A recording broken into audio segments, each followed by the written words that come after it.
तुम्ही कधी पावसाळ्यात मुंबई किंवा पुण्यातून सोलापूर, बीड किंवा धाराशिवकडे प्रवास केलाय का? खंडाळा किंवा माळशेज घाटात असताना गाडीच्या खिडकीवर पावसाचे जोरदार सरी आदळत असतात. चहूकडे खळखळणारे धबधबे आणि डोळ्यांचे पारणे फेडणारी हिरवळ असते.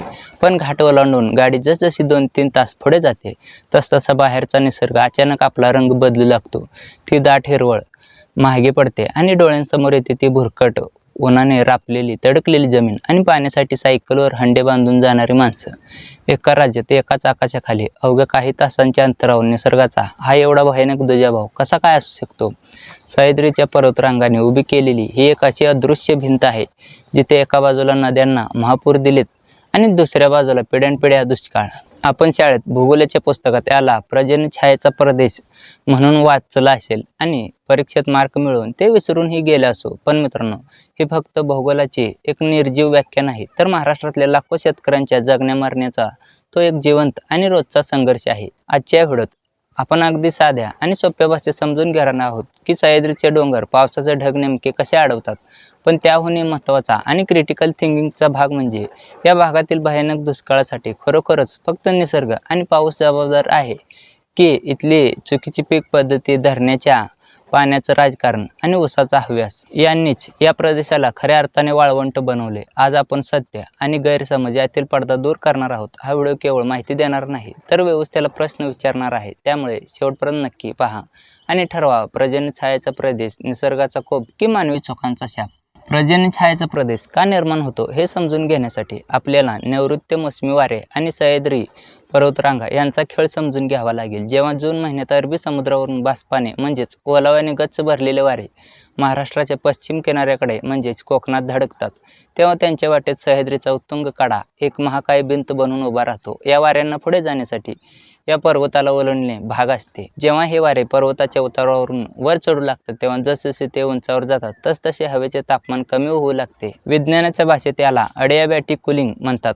हवा थंड झाल्यामुळे तिचे बाष्प धारण करण्याची क्षमता संपुष्टात येते आणि ते वारे कोकण किनारपट्टी आणि सह्याद्रीच्या पश्चिम उतारावर म्हणजेच वाऱ्याच्या दिशेकडील बाजूवर मुसळधार पाऊस पाडतात. म्हणूनच कोकणात आणि घाटमाथ्यावर सर्वाधिक पाऊस पडतो. पण जेव्हा हेच वारे पर्वताचा माथा ओलांडून पूर्वेकडे म्हणजेच पठाराखाली उतरू लागतात, तेव्हा खरी अडचण सुरू होते. तिथे खाली उतरताना हवेचा दाब वाढतो आणि तिचे तापमान वाढू लागते. याला अडियाबॅटिक हीटिंग म्हणतात. हवा गरम झाल्यामुळे तिचे बाष्प धरून ठेवण्याची क्षमता अचानक वाढते. परिणामी हे ढग बनून पाऊस पडण्याऐवजी उलट जमिनीवरील आणि वातावरणातील उरला-सुरला ओलावा शोषून घेऊ लागतात. या कोरड्या आणि उष्ण वाऱ्यामुळेच सह्याद्रीच्या पूर्वेकडील म्हणजेच वाऱ्याच्या विरुद्ध दिशेकडील भागाला पावसापासून वंचित राहावे लागते.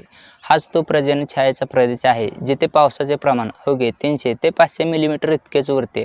हा निसर्गाचा एक असा हीट सिंक आहे, ज्याने महाराष्ट्राच्या एका मोठ्या भूभागाला कायमस्वरूपी तहानलेले ठेवले आहे. हा पर्जन्यछायेचा प्रदेश नेमका कुठून कुठपर्यंत पसरला आहे हे पाहणं अतिशय रंजक आणि तितकेच विदारक आहे. हा पट्टा सह्याद्रीच्या पूर्वेला साधारणपणे 50 ते 100 किलोमीटर रुंदीचा आणि उत्तरेकडून दक्षिणेकडे समांतर पसरलेला आहे. जर आपण जिल्ह्यांचा विचार केला तर उत्तर महाराष्ट्रातील नाशिक जिल्ह्याचा पूर्व भाग, जसे की मालेगाव, नांदगाव, येवला, सिन्नर, तिथून खाली आल्यावर अहमदनगर जिल्ह्याचा मोठा हिस्सा, संगमनेर, पारनेर, श्रीगोंदा, कर्जत, जामखेड, पाथर्डी, त्यानंतर पुणे जिल्ह्याचा पूर्व पट्टा, शिरूर, दौंड, बारामती, इंदापूर, पुरंदर, साताऱ्याचा पूर्व भाग, मान, खटाव, फलटण, कोरेगाव, सांगली जिल्ह्याचा पूर्व पट्टा, जत, आटपाडी, कवठे महांकाळ, तासगाव आणि सोलापूर जिल्हा, जो जवळजवळ पूर्णपणे या पर्जन्यछायेच्या प्रदेशात येतो. सांगोला, मंगळवेढा, माढा, करमाळा, बार्शी याशिवाय मराठवाड्यातील ही काही विशेषित भाग, धाराशिव, बीड आणि छत्रपती संभाजीनगर जिल्ह्याचा काही पट्टा देखील याच कमी पावसाच्या छायेत येतो. या सर्व जिल्ह्यांमध्ये एक समान धागा आहे, तो म्हणजे अनिश्चित पर्जन्यमान. इथे पाऊस पडेलच याची शाश्वती नसते आणि पडलाच तर तो सलग पडेल की नाही हे देखील माहीत नसते. या भौगोलिक रचनेमुळे या जिल्ह्यांमधील पिढ्यानपिढ्या दुष्काळाशी 2 हात करत मोठ्या झाल्या आहेत. येथील माती काळी कसदार असली तरी केवळ पाण्याच्या अभावी ते अनेकदा पिकांविना ओसाड पडलेली दिसते. आता आपण एका अत्यंत महत्त्वाच्या मुद्द्याकडे वळूया, जो सध्याच्या काळात सर्वात जास्त चर्चेत असतो, तो म्हणजे अल निनो. अनेकदा लोकांना वाटते की अल निनोचा आणि महाराष्ट्राच्या दुष्काळाचा काय संबंध, पण बारीक विचार केल्यास लक्षात येते की हे जागतिक हवामान चक्र आपल्या पर्जन्यछायेच्या प्रदेशासाठी एखाद्या मृत्यू घटकांसारखे काम करते. अल निनो म्हणजेच प्रशांत महासागराच्या विषुववृत्तीय भागातील पाण्याचे तापमान सरासरीपेक्षा जास्त वाढणे. जेव्हा हे घडते तेव्हा जागतिक वाऱ्याचे चक्र विस्कळीत होते. यामुळे भारतीय उपखंडाकडे येणारे मान्सूनी वारे कमकुवत होतात आणि पर्जन्यछायेच्या प्रदेशात मुळातच सह्याद्रीमुळे पाऊस कमी होतो. त्यात जर अल निनोचे वर्ष असले तर मान्सूनचे वारे आधीच क्षीण झालेले असतात. अशा वेळी कोकणात थोडाफार पाऊस पडतो, पण घाट ओलांडून पाऊस पुढे येण्यासाठी वाऱ्यांमध्ये ताकद उरतच नाही. परिणामी पर्जन्यछायेच्या प्रदेशात अल निनोच्या वर्षात भीषण आणि सलग दुष्काळ पडतो. ज्या भागात मुळातच 500 मिलीमीटर पाऊस पडतो तिथे 200 मिलीमीटर वर येऊन ठेपतो. विहिरी आटतात, बोरवेलची पाणी पातळी 1000 फुटांच्या खाली जाते आणि चारा छावण्या उभारण्याची वेळ येते.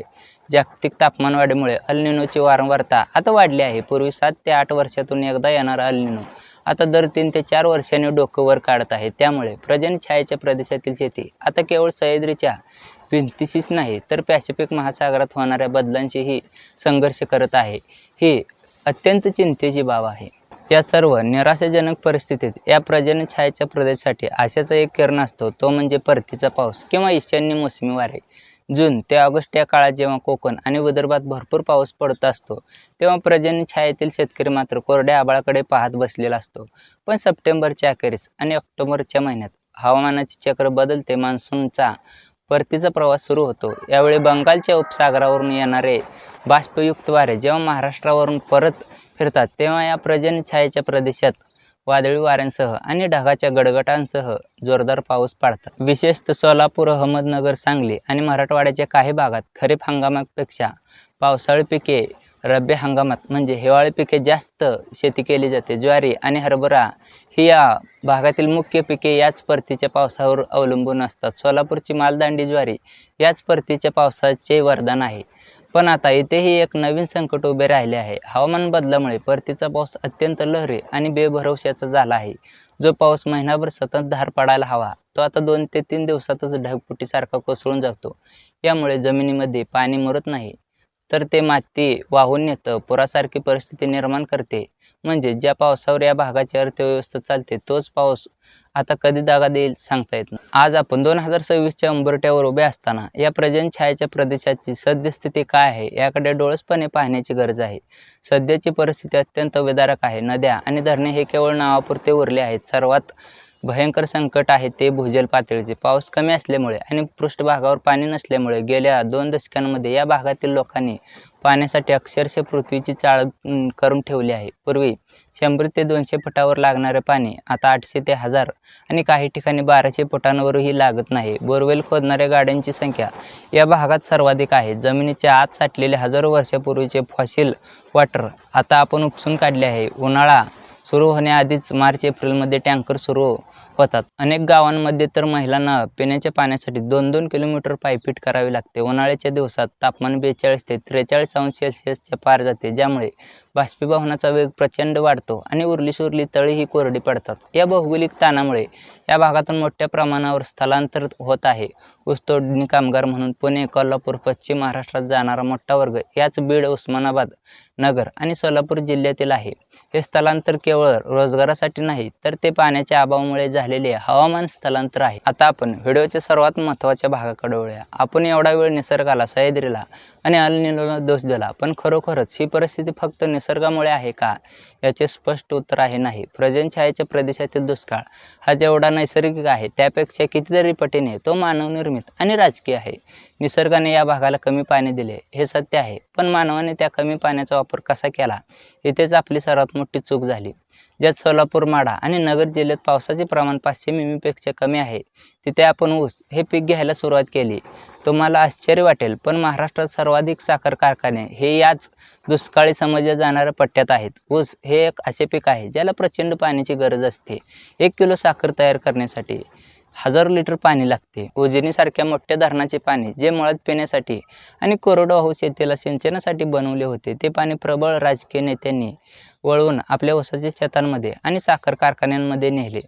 आपण निसर्गाच्या विरुद्ध जाऊन शेती करत आहोत. तिथल्या मातीला आणि हवामानाला बाजरी, ज्वारी, मटकी, हुलगी, तूर, डाळिंब यासारखी कमी पाण्याची पिके मानवतात. तिथे आपण पैशाच्या हव्यासापोटी ऊस आणि केळी लावून भूजलाचा आणि धरणाच्या पाण्याचा सत्यानाश केला आहे. पाण्याचे हे अत्यंत विषम वाटप या दुष्काळाचे मुख्य कारण आहे. एका बाजूला 10% शेतकऱ्यांकडे मुबलक पाणी आहे ज्यावर ते ऊस घेतात आणि दुसऱ्या बाजूला 90% शेतकरी पिण्याच्या पाण्यासाठी टँकरची वाट पाहत आहे. जोपर्यंत आपण पर्जन्यछायेच्या प्रदेशात ऊस लागवडीवर निर्बंध आणत नाही आणि पाण्याचे समान वाटप करत नाही, तोपर्यंत इथला दुष्काळ कधीही संपणार नाही.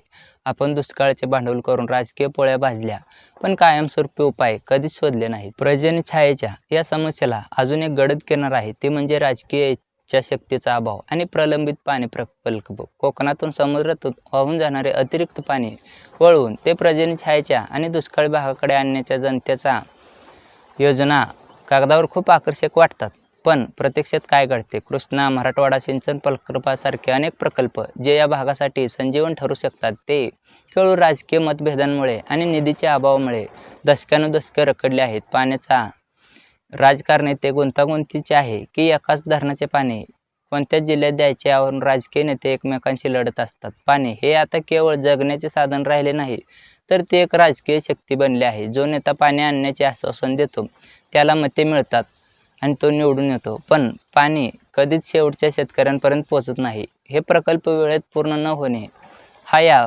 पर्जन्यछायेच्या भागावर झालेला सर्वात मोठा संस्थात्मक अन्याय आहे. मग यावर उपाय काय? हा प्रदेश कायम असाच खितपत पडणार का? तर नाही, यावर नक्कीच उपाय आहेत. फक्त त्यासाठी प्रबळ राजकीय इच्छाशक्ती आणि लोकांच्या मानसिकतेत बदल होण्याची गरज आहे. सर्वात पहिला उपाय म्हणजे विकेंद्रित जलसंधारण. मोठ्या धरणांऐवजी हिवरे बाजार किंवा पटोदा या गावांनी जसे वॉटर बजेटिंग केले, तसेच पाणी फाउंडेशनच्या माध्यमातून अनेक गावांनी श्रमदानातून जे जलसाधनाचे काम केले, ते संपूर्ण पर्जन्यछायेच्या पट्ट्यात राबवणे गरजेचे आहे. पडणाऱ्या पावसाचा प्रत्येक थेंब तिथेच जमिनीत मुरवला पाहिजे. माता ते पायता या तत्वाने काम झाले पाहिजे. दुसरा आणि सर्वात क्रांतिकारी उपाय म्हणजे पीक पद्धत बदल. या भागातील शेतकऱ्यांनी ऊसाचा मोह सोडून ठिबक सिंचनावर आधारित फुलबाग, फुलशेती, फळबाग आणि कमी पाण्यावर येणाऱ्या भरड धान्यांकडे वळले पाहिजे. आज जगभरात बाजरी आणि ज्वारीला मोठी मागणी आहे. त्याचा आर्थिक फायदा शेतकऱ्यांना होऊ शकतो. तसेच शासनाने कमी पाण्यावर येणाऱ्या पिकांना जास्त हमीभाव दिला पाहिजे, जेणेकरून शेतकरी आपोआप ऊसाकडून त्या पिकांकडे वळतील. तर व्हिडिओच्या शेवटी, महाराष्ट्राचा हा पर्जन्यछायेचा प्रदेश म्हणजे निसर्गाचा शाप नाही, तर तो निसर्गाने आपल्याला दिलेला एक इशारा आहे की पाण्याचा आदर करा. सह्याद्रीच्या भिंतीने वाऱ्याला अडवले असेल, पण आपल्या विकासाच्या मार्गात आपणच निर्माण केलेल्या स्वार्थाच्या आणि चुकीच्या नियोजनाच्या भिंती आपण पाडायला हवेत. पर्जन्यछायेतील माणसांनी जिद्द आणि संघर्ष वाखाणण्याजोगा आहे. आता फक्त गरज आहे ते या संघर्षाला योग्य विज्ञानाची आणि प्रामाणिक राजकारणाची जोड देण्याची. जेव्हा इथला शेतकरी आकाशाकडे न पाहता आपल्या मातीतील ओलाव्याकडे आत्मविश्वासाने पाहतो, तोच या पर्जन्यछायेच्या प्रदेशातील खराच सुदीन असेल. तुम्हाला काय वाटतं? पर्जन्यछायेच्या प्रदेशातील दुष्काळाला निसर्ग जास्त जबाबदार आहे की आपली सदोष धोरण? तुमच्या प्रतिक्रिया कमेंट बॉक्समध्ये नक्की कळवा. व्हिडिओ आवडला असेल तर लाईक करा, जास्तीत जास्त लोकांपर्यंत ही माहिती शेअर करा आणि अशाच सखोल आणि क्रिटिकल थिंकिंग असलेल्या माहितीपूर्ण व्हिडिओसाठी आपल्या चॅनलला सबस्क्राईब करायला विसरू नका. धन्यवाद. जय महाराष्ट्र.